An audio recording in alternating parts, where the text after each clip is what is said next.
waxaa jira dad fara badan oo aynu siino fursado sababtuna ay tahay kaliya inaan khasaarin balse iyagu waxay khasaareen marka ay u maleeyeen fursadahaasi inaanay ka dhamaan doonin oo aynu maalin kasta siini doono dadka qaar fursad maska siiso waxay ku moodayaan daciif ay ka guuleysteen iyo hanti iyagu ay yeesheen sida darteed waqtigu wuxuu ku bari doonaa fursadda cidda aad siin doontid iyo cidda aanad siin doonin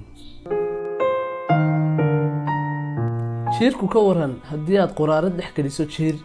quraarada bariis baa ka buuxa kadibna dushu ka saaran yahay wuxuu u arkayaa inuu ku jiro nololtii ugu raaxada badneed ee ugu macaaneed kadibna maalinba sida uu midho cunayo ayuu ugu dambeyntii wuxuu la kulmayaa quraaradii iyo bariiskii uu ka madhay oo keligii ku jiro meel uu ka baxaana aanay jirin sidaas la mid ah way dhamaanayaa xoogga kugu jira wuu dhamaanayaa kartida kugu jirta everything aad maanta haysatid dhalinyarnimadaada way dhamaanayaan sida darteed maalinta ay dhamaan doonaan ka faa'iideyso hadda si aad wax badan u sii qabsato oo maalintaas aanad u murugoon oo aanad noqon jiirka quraarada ku jira